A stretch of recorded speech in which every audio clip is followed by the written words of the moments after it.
सहनावतु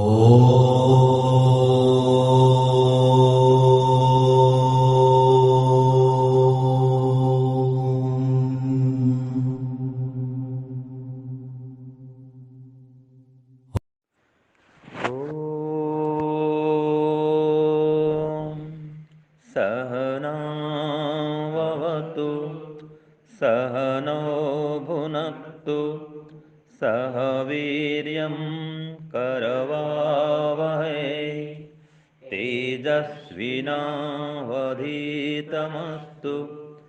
मा विद्विषावहै। ओम शांति शांति शांति। सबको सादर नमस्ते जी। सांख्य दर्शन के चतुर्थ पाद के आज के इस पाठ में आप सबका हार्दिक स्वागत है। इसके पहले हमने पढ़ा था इसका सूत्र 21, फिर 22 और फिर 23। तो सूत्र 21, 22, 23 में हमने क्या पढ़ा था कि गुरु जी के पास में जा करके ईश्वर के स्वरूप को जान करके, सुन करके और श्रवण मनन निध्यासन इस परंपरा से ईश्वर की उपासना करेंगे तो भी विवेक प्राप्त करने में समय तो लगता है। जैसे कि यज्ञ करने वाले को उसके फल प्राप्त करने में अर्थात स्वर्ग प्राप्त करने में समय लगता है। ये सूत्र था 21। अध्यस्त रूप उपासनात् पारंपर्येण यज्ञ उपासका नाम इव। तो आप भी विद्या अध्ययन करने आए हैं, दर्शन युक्त महाविद्यालय में पढ़ रहे हैं। हमारे कुछ विद्यार्थी हैं जो ऑनलाइन पढ़ते हैं, उनकी भी पाठशाला चलती है हमारी। तो आप चाहे ऑनलाइन पढ़ें, ये व्हाट्सएप माध्यम से पढ़ें, चाहे साक्षात पढ़ें, आप पढ़ करके सुन करके ध्यान भी करते हैं, संध्या उपासना करते हैं, और इसमें जो सफलता मिलती है इसमें समय तो लगेगा। ऐसा नहीं कि आप दर्शनाचार्य किए और समाधि लग गई, ऐसा कोई नियम नहीं है। पहले हमने पढ़ा था ना, न काल नियमो वामदेववत, तो ऐसा यहाँ पर भी है।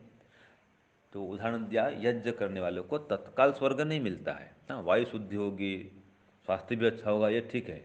लेकिन जो उत्तम श्रेष्ठ माता पिता मिलते हों पुनर्जन्म में, एकदम श्रेष्ठ परिवार मिले, ये स्वर्ग है।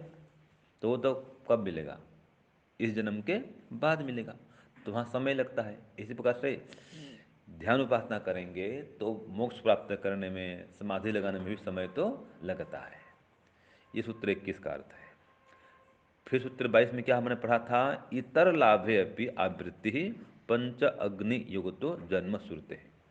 कि देखिए, कितना आप यज्ञ हवन कर लें, इससे स्वर्ग मिलेगा जरूर, पुनर्जन्म अच्छा होगा, माता पिता अच्छे मिलेंगे, लेकिन कितना यज्ञ कर लो, बड़े बड़े हवन कर लो, इससे मोक्ष नहीं मिलने वाला है। इसलिए कहा इतर लाभ्यपि आवृत्ति। और ये सब लाभ होंगे, बहुत लाभ हैं। पर्यावरण शुद्ध होगा, धार्मिक बनेंगे, परोपकार होगा, बहुत सारे लाभ हैं। ठीक है जी, यज्ञ करने के लाभ बहुत सारे हैं, लेकिन जन्म श्रुते है, यज्ञ करते रहने पर आपकी जो जन्म और मरण से निवृत्ति है ये नहीं होगी। क्यों? से जन्म मिलता है यज्ञ करने से, और श्रेष्ठ जन्म मिलता है, श्रेष्ठ माता पिता मिलते हैं, ये स्वर्ग है, तो वो मिलता है। तो केवल यज्ञ करने से, कोई व्यक्ति यज्ञ करता रहे और ध्यान जब उपासना नहीं करे तो उसका कभी मोक्ष होने वाला नहीं है। ठीक है ना? फिर सूत्र 23 था, विरक्त से हेयहानम उपादेय उपादानम हंस क्षीरवत। तो जो विवेक को प्राप्त व्यक्ति होता है वो मोक्ष के साधन को ग्रहण कर लेता है, और जो मोक्ष के बाधक तत्व हैं उनको छोड़ देता है, हंस के समान। जैसे हंस क्या करता है जी? दूध को पी लेता है और पानी को छोड़ देता है। ऐसे जो विवेकी व्यक्ति है वो सार को ग्रहण कर लेता है। हिंदी में कहावत है कि सार को गही गही रहे और थोथा दही उड़ाए, ये कहावत है। तो सार को ले लो, फालतू चीज को छोड़ दो। तो विवेकी व्यक्ति ऐसा करता है। आगे सूत्र 24 हम आगे पाठ पढ़ेंगे, पढ़िए। लब्ध अतिशय योगात तद्वत। अब ये सूत्र 24 क्या कहता है? लब्ध अतिशय योगात तद्वत। तो इसका सूत्रार्थ लिखिए, विवेक को प्राप्त व्यक्ति, विवेक को प्राप्त व्यक्ति तत्वज्ञान के क्षेत्र में, विवेक को प्राप्त व्यक्ति तत्वज्ञान के क्षेत्र में बहुत अधिक योग्यता वाला होता है, बहुत अधिक योग्यता वाला होता है।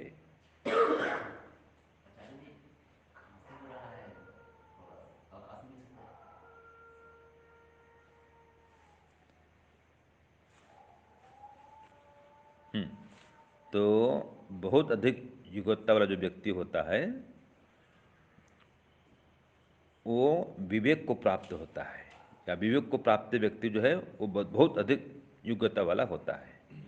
तो हे और उपादेय, इन दोनों को पृथक पृथक करने की वो क्षमता रखता है। ये है विवेकी व्यक्ति। कौन होता है? जो हेय और उपादेय दोनों को पृथक पृथक करने की क्षमता रखता है। हे माने क्या जी अनिल जी? हे माने त्याज्य, और त्याज्य माने क्या है जी? हैं? जो त्यागने योग्य हो, योग्य है, अर्थात दुख, जो दुख का कारण है, दुख है, ठीक है, ये त्याज्य है, ये त्यागने योग्य है, तो वो हेय है। हे माने त्याज्य, सीधी बात है, छोड़ने योग्य है वो।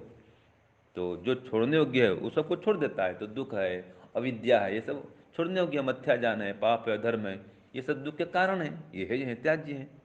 और जो उपादेय है उसको अपना लेता है।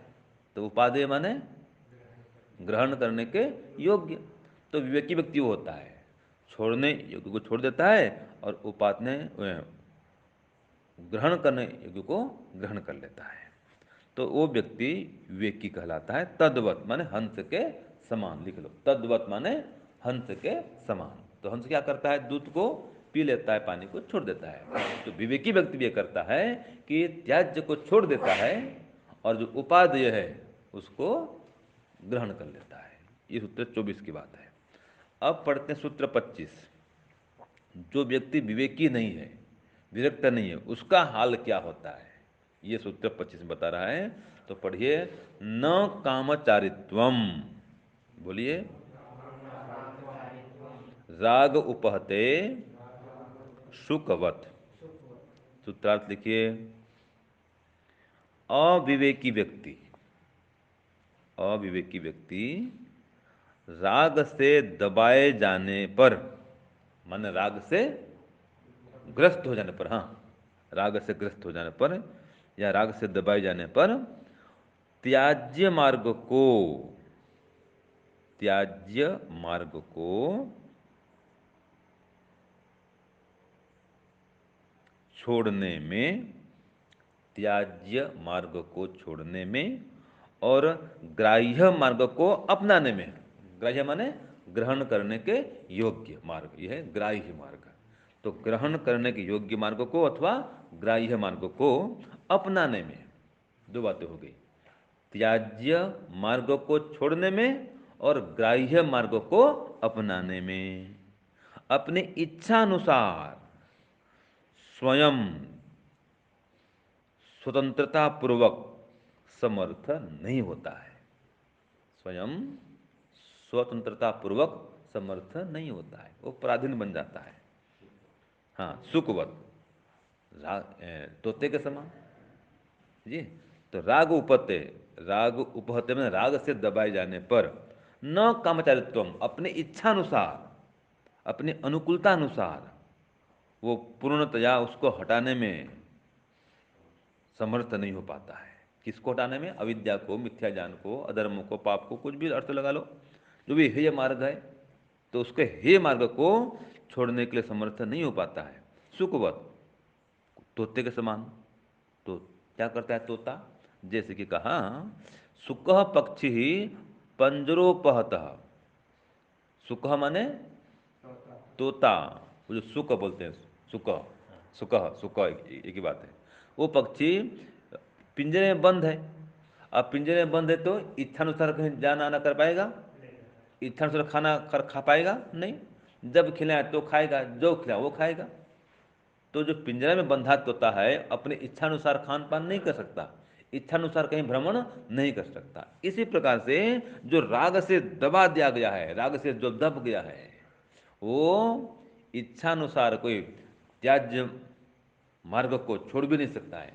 ये तड़पते हैं, जो घर संसार के लोग होते हैं तड़पते हैं लोग, लेकिन क्या करें, छूटता नहीं है। ये पिंजरे बंद है, पैर में बेड़ी बंद लगी हुई है, ठीक है, पत्नी है, बच्चे हैं, माता पिता भाई बहन, घर संसार व्यवहार सब देखना पड़ता है उनको, संस्कार भी है, ठीक है जी। तो जानते हैं समझते हैं तो भी निकल नहीं सकते, इतना आसान नहीं है घर से संसार से निकलना। हमारे आचार्य जी थे ज्ञानेश्वर जी, वो कहते थे जिसने घर द्वार छोड़ दिया उसकी आधी मुक्ति हो गई। घर छोड़ने माने क्या है? आधी मुक्ति है। क्योंकि घर छोड़ता नहीं है, इतना आसान नहीं है घर छोड़ना, बहुत कठिन है। माता पिता भाई बहन, फिर पत्नी बच्चे हो जाते हैं, फिर पोता पोती, इनको छोड़ना कितना कठिन है, बहुत कठिन काम है। तो जो व्यक्ति राग से ग्रस्त है, ये सब घर संसार को, माया मोह को, ये त्याज्य हैं, इनको छोड़ नहीं सकता वो। क्यों? राग से ग्रस्त है, वशीभूत है राग के। तो राग माने पति पत्नी माता पिता भाई बहन बेटा बेटी, सब में क्या होती है? आसक्ति होती है, ठीक है, ममत्व होता है, माया मोह जो बोलते हैं, ये तो राग है। तो राग से दबा हुआ है तो घर नहीं छोड़ सकता वो, ठीक है जी। तो ये कह रहा है कि पिंजरे समान, पिंजरे में बद्ध तोते के समान, जैसे वो स्वतंत्र नहीं होता है। हम लोग जब चाहे कहीं चले जाएं, जाना है प्रचार करने के लिए, कल चलो चलते टंकारा, हाँ चलो, कोई रुकने वाला नहीं, कोई पेड़ बेड़ी नहीं, पहुंच गए ठीक है, कोई पूछता नहीं पहुंचे नहीं पहुंचे क्या करना, कोई पूछता भी हमको नहीं है। और घर में ऐसा नहीं होता है, शाम को थोड़ा भी देर में आए तो कहाँ चल रहे हैं, कहाँ रुक गए, क्या हो गया, भोजन करेंगे नहीं करेंगे, भोजन कब करेंगे, 50 इंक्वायरी आती है घर से। घर में इंक्वायरी कमीशन बैठी हुई है, ठीक है जी। थोड़ा लेट हुआ तो इंक्वायरी पहुंच जाती है, क्या हुआ कहाँ है क्या नहीं, सब पूछताछ। तो घर संसार में है तो निभाना पड़ता है, बताना ही पड़ता है, व्यवहार की बात भी है। और सन्यासी बन जाए तो कोई पूछे भी नहीं कहाँ गए कहाँ आए, भोजन किए नहीं किए, कौन पूछता है। तो वो इच्छा अनुसार घूमता है, इसका नाम है परिव्राजक। एकदम अपनी इच्छा अनुसार सब जगह भ्रमण करता है, वो परिव्राजक है, नाम ही परिव्राजक है। चारों ओर भ्रजन करने वाला, भ्रमण करने वाला परिव्राजक होता है वो तो सन्यासी है। लेकिन जो तोता होता है वो तो बंधा हुआ है। तो गृहस्थी व्यक्ति भी क्या है? पिंजरे में बंद है तोते समान, और जहाँ चाहे आसानी से नहीं जा सकता, नहीं आ सकता। कितने 50 काम घर के होते हैं, तो राग से होते हैं, ये तो सीधी बात है। घर संसार में है, राग तो रहेगा भी, सीधी बात है। अगर राग नहीं रहे तो वैराग्य हो जाए, और वैराग्य होते ही घर छूट जाता है, सीधी बात है, वो प्रमाण है। जिसको वैराग्य हो गया वो घर में नहीं रहता है, घर में है मतलब वैराग्य नहीं हुआ, ये प्रमाण है। तो वो पिंजरे बद्ध तोते समान होता है। ये विवेक की बात चल रही है, ठीक है ना जी। ये दर्शन शास्त्र की बात है, ये घर संसार की बात नहीं कर रहे अभी हम। ये तो गृहस्थी की बात नहीं हो रही है, ये जो विवेक उत्पन्न करें वो बात हो रही है, जिससे वैराग्य होता होता है उत्पन्न होता है, वो बात हो रही है। तो सूत्र 26 आगे पढ़ते हैं, चलिए। ये हो गया 25 का। गुण योगाद बद्ध सुखवत, बोलिए, गुण योगाद बद्ध सुखवत। तो जो राग से युक्त है और पिंजरे में बद्ध बद्ध है, वो सुख मने तोता। तो उसके संबंध में कहा है कि क्यों बंध जाता है वो तोता। जो कौवा है उसको कोई नहीं बांधता, कौवा को कोई बांधता है पिंजरे में, बंद करता है क्या? कोई नहीं बांधता। तो पिंजरे में तोते को बांधते हैं, तोते को रखते हैं। कबूतर तो ऐसे घर में रहती है, वो तो अपने घर में रहती है कबूतर तो, या रहता है मान लो। स्त्री चाहे पुरुष, जो भी नर मादा होते हैं कबूतर, कबूतर कबूतरी, हाँ वो तो अपने आप आ जाते हैं, उनका तो घर है। कबूतर लोग जंगल में जो जगह रहेंगे वो तो घर में रहेंगे, घर है, आश्रम है, खंडहर है, ऐसी जगह रहते हैं वो लोग, गाँव में रहते हैं मतलब। हाँ वो ग्रामीण पक्षी है, घरेलू पक्षी है जो कबूतर है, ठीक है जी। हाँ, पेड़ में नहीं रहता वो ना, वो तो घर में रहता है वो, ठीक है। तो आगे देखते हैं कि ये तोते को क्यों बांधते हैं पिंजरे में क्यों बंधता है? तो कहा गुण योगाद बद्ध, उसके कुछ गुण ऐसे हैं कि गुण के कारण वो पिंजरे में बंध जाता है, शुकवत, शुक तोते के समान। तो जो संसारी व्यक्ति घर में क्यों फंसा हुआ है, क्यों बंधा हुआ है? ये राग है उसमें भी, याद रखिए। जब तक राग है वो पिंजरे में बंधा रहेगा, घर में बंधा रहेगा तोते के समान। तो सूत्रार्थ लिखिए पहले। अब ये बात आ रही है जीवात्मा की। जो संसारी व्यक्ति बोलते हैं ये संसारी आदमी है। हम तो भैया स्वामी जी हम तो गृहस्थी आदमी है, हम संसारी आदमी हैं, ये बोल जो छूट जाते हैं, हम संसारी हैं, हम तो गृहस्थी हैं। ये संसारी जो गृहस्थी, लेकिन क्या हुआ, आपको ईश्वर की ओर बढ़ना है, तो आपके अंदर भी वही आत्मा है जो आत्मा हमारे अंदर है। तो बात हो रही जीवात्मा की। सूत्रार्थ लिखिए। जीवात्मा अपने भोक्तापन के कारण, देखिए ये तत्व ज्ञान है इसमें, व्यक्ति घर में क्यों रुकता है, घर में क्यों बंधा हुआ है, ये कारण दिया कि जीवात्मा अपने भोक्तापन के कारण राग रूपी पिंजरे में बंध जाता है। जैसे कि मधुर बोलने के गुण के कारण तोता है जी, मधुर बोलने के गुण के कारण तोता पिंजरे में बंध जाता है, ये कारण है। तो उसमें एक गुण है कि पिंजरा जो तोता है मधुर बोलता है, व्यक्ति उससे आकृष्ट होता है, उसको पिंजरे में बंद कर देता है। और जो ये जीवात्मा है इसमें भोक्तापन का गुण है, इसमें ये समानता है कि ये भोग विषय में लगा रहता है। जो जीवात्मा है जब तक विषय भोग से दबा हुआ है या विषय भोग की भावना बनी हुई है, वो घर नहीं छोड़ सकता है। घर छोड़ना माने में कहा ना आधी मुक्ति है। माता पिता भाई बहन पति पत्नी को कौन छोड़ता है आजकल जी? बेटे बेटी कौन छोड़े? वो तो करोड़ों में एक होता है, करोड़ों में एक, जो घर द्वार पति पत्नी माता पिता की इच्छा नहीं करता है और गुरुकुल में जंगल में आश्रम में आकर के तपस्या करता है। न खाने का ठिकाना, न पीने का, न सोने का, न बैठने का, रहने का, न कपड़ा लत्ता का कोई ठिकाना नहीं है। कहाँ पर क्या मिलता है, कहाँ पर क्या मिलता है, जहाँ जो सोने को मिले सो जाते हैं, कहीं जैसा भोजन मिले खा लेते हैं। क्या आता है श्लोक, क्वचित भूमौ शय्या क्वचिदपि च पर्यंक शयनम, है ना? हाँ, क्वचित कंथाधारी क्वचिदपि च शाल्योदन रुचि, हाँ क्वचित शाकाहारी क्वचिदपि च पर्यंक, शाल्योदन रुचि, हाँ क्वचित कंथाधारी हाँ क्वचिदपि च दिव्यांबरधरो मनस्वीकार्यार्थी न गणयति दुखम न च सुखम। तो विवेकी व्यक्ति ऐसा होता है, सुख मिले दुख मिले वो सम रहेगा। वो खाना अच्छा मिलता है नहीं मिलता है, कहीं सोने को अच्छा मिलता है, कहीं मच्छर बहुत काटते हैं, सब स्थिति में सम रहना पड़ता है।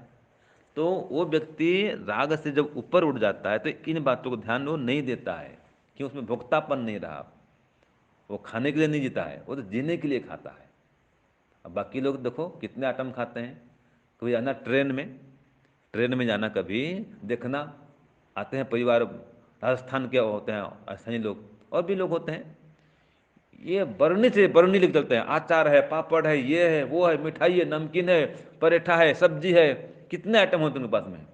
हम तो कहेंगे हमें जाना है, रास्ते में पैक कर दो भाई, रोटी सब्जी पैक कर दी, छुट्टी, चलो भाई, है जी। और उनके पास जाओ, अचार भी रहेगा, पापड़ भी रहेगा, नमकीन भी रहेगा, मिठाई भी रहेगी, देखो, और छाछ भी पैक कर देते हैं, गुजरात के हों तो सब लेके चलते हैं ये लोग। तो ये जब तक भोक्तापन है तब तक घर नहीं छोड़ता है। आपको बोलो एक मास रहो गुरुकुल में, नहीं नहीं नहीं स्वामी जी वहाँ कैसे रहेंगे, हमको तो खाने पीने अनुकूल नहीं है। तो खाना पीना का जो प्रेम है, राग है, ये छूटना बहुत ही कठिन है। ठीक है जी, ये भोक्तापन है। तो अपने भोक्तापन के कारण व्यक्ति घर में गृहस्थी में बंध के रह जाता है। और भोक्तापन खाली खाने पीने का नहीं है, और भी है, पत्नी भी है, पति भी है, बच्चे भी हैं, माता भी है, पिता भी है, भाई भी है, बहन भी है, इन सबसे सुख मिलता है। वही तो भोग है ना भाई एक, तो उसको छोड़ना बहुत कठिन है।